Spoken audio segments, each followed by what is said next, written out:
ನಮಸ್ತೆ ಎಲ್ಲರಿಗೂ. ನಾನು ನಿಮ್ಮ ರತ್ನ. ಇವತ್ತು ನಾನು ನಿಮಗೆ ಖಾರ ಪೊಂಗಲ್ ಹೇಗೆ ಮಾಡೋದು ಅಂತ ತೋರಿಸ್ಕೊಡ್ತೀನಿ. 1 ಕಪ್ ಹೆಸರು ಬೇಳೆ, 1 ಕಪ್ ಅಕ್ಕಿ, ಈಕ್ವಲ್ ತೊಗೊಳ್ಳಿ. ಮತ್ತು 1 ಗೆಡ್ಡೆ ಬೆಳ್ಳುಳ್ಳಿ, 4 ಹಸಿಮೆಣಸಿನ್ಕಾಯಿ, 1 ತುಂಡು ಶುಂಠಿ, ಅರ್ಧ ಸ್ಪೂನು ಮೆಣಸು, ಅರ್ಧ ಸ್ಪೂನ್ ಜೀರಿಗೆ, ಒಗ್ಗರಣೆಗೆ ಗೋಡಂಬಿ, ಕರಿಬೇವು, ಇನ್ನು ನಾರ್ಮಲಾಗಿ ಸಾಸಿವೆ ಎಲ್ಲ ಹಾಕ್ಕೊಳ್ಳೋಣ. ಈಗ ನಾನು ಶುಂಠಿ, ಹಸಿಮೆಣಸಿನ್ಕಾಯಿ, ಬೆಳ್ಳುಳ್ಳಿ, ಮೆಣಸು ಮತ್ತು ಜೀರಿಗೆನ ಮಿಕ್ಸಿ ಜಾರಲ್ಲಿ ತರಿಯಾಗಿ ರುಬ್ಕೊಳ್ತೀನಿ. ಮತ್ತು ಅಕ್ಕಿ ಹೆಸರು ಬೇಳೆನೆಲ್ಲ ತೊಳ್ಕೊಳ್ಳೋಣ. ಈಗ ಹೇಗೆ ಮಾಡೋದು ಅಂತ ತೋರಿಸ್ಕೊಡ್ತೀನಿ. ಈಗ ಸ್ಟವ್ ಅಂಟಿಸ್ಕೊಂಡಿದ್ದೀನಿ, ಕುಕ್ಕರ್ ಇಟ್ಕೊಂಡಿದ್ದೀನಿ. 1 ಸ್ಪೂನ್ ತುಪ್ಪ ಹಾಕ್ಕೊಳ್ಳೋಣ. 1 ಸ್ಪೂನ್ ತುಪ್ಪ ಹಾಕ್ಕೊಳ್ಳಿ. ಈಗ ಹೆಸರು ಬೇಳೆ ತೊಳೆದಿಟ್ಕೊಂಡಿದ್ದೀನಿ, ಹಾಕ್ಕೊಂಡು ಉಟ್ಕೊಳ್ಳೋಣ. ಒಂದೆರಡು ನಿಮಿಷ ಈಗ ಹೆಸರು ಬೇಳೆನ ಹಾಕ್ತೀವಿ. ಈಗ ಅಕ್ಕಿ ಹಾಕ್ತೀವಿ, ತೊಳೆದ್ಬಿಟ್ಟು 1 ಗ್ಲಾಸ್ ಅಕ್ಕಿ, 1 ಗ್ಲಾಸ್ ಹೆಸರು ಬೇಳೆಗೆ 6 ಗ್ಲಾಸ್ ನೀರು ಹಾಕ್ತೀವಿ. ಅದೇ ಗ್ಲಾಸ್ ಮೆಜರ್ಮೆಂಟಲ್ಲಿ ಎಲ್ಲನೂ ಹೀಗೆ ಮಿಕ್ಸ್ ಮಾಡ್ಕೊಳ್ಳಿ. ಉಪ್ಪು ಹಾಕ್ಕೋಬೇಡಿ. 3 ವಿಷಲ್ ಬಸ್ಕೊಳ್ಳೋಣ.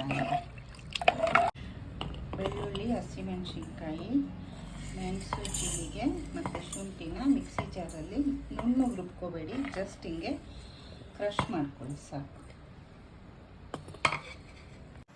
ನೋಡಿ, ಇಷ್ಟು ಹಿಂಗೆ ತರಿಯಾಗಿ ರುಬ್ಕೊಳ್ಳಿ. ನಾನು 3 ವಿಷಿಲ್ ಮಾಡಿಕೊಂಡೆ, ಚೆನ್ನಾಗಿ ಬೆಂದಿದೆ. ಜಸ್ಟ್ ಹಿಂಗೆ ಸ್ವಲ್ಪ ಸ್ಮ್ಯಾಶ್ ಮಾಡ್ಕೊಳ್ಳೋಣ. ಈಗ ನೆಕ್ಸ್ಟು ಒಗ್ಗರಣೆ ಹಾಕ್ಕೊಳ್ಳೋಣ. ಈಗ 1-2 ಸ್ಪೂನ್ ಎಣ್ಣೆ ಮತ್ತು 2 ಸ್ಪೂನ್ ತುಪ್ಪ ಹಾಕ್ಕೊಳ್ಳೋಣ.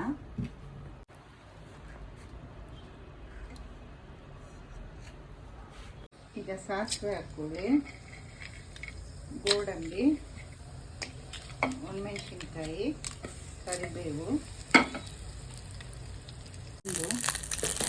ಮತ್ತು ನಾವು ಕ್ರಷ್ ಮಾಡಿದ್ವಲ್ಲ ಶುಂಠಿ, ಬೆಳ್ಳುಳ್ಳಿ, ಹಸಿಮೆಣಸಿನ್ಕಾಯಿ, ಜೀರಿಗೆ, ಮೆಣಸು ಇದನ್ನು ಹಾಕ್ಕೊಂಡು 1 ನಿಮಿಷ ಹಿಂಗೆ ಮಿಕ್ಸಿಗೆ ಹಸಿ ವಾಸನೆ ಹೋಗಿ ಇಡ್ತೀನಿ.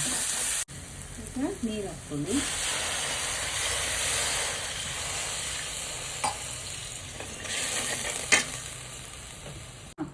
ಮತ್ತು ನಾವು ಉಪ್ಪು ಹಾಕಿಲ್ಲ, 1 ಸ್ಪೂನಷ್ಟು ಉಪ್ಪು ಹಾಕ್ಕೊಳ್ಳಿ. ಇದು ಕುದಿಬೇಕಾದ್ರೆ ಬೇಯಿಸ್ಕೊಂಡಿದ್ದೀವಲ್ಲ ಆ ರೈಸ್ನ ಹಾಕ್ಕೊಳ್ಳೋಣ. ಕುದೀತಾ ಇದೆ. ಬೇಯಿಸ್ಕೊಂಡಿರುವಂಥ ಅಕ್ಕಿ ಮತ್ತು ಹೆಸರು ಬೇಳೆ ಇದನ್ನು ಹಾಕ್ಕೊಳ್ಳಿ.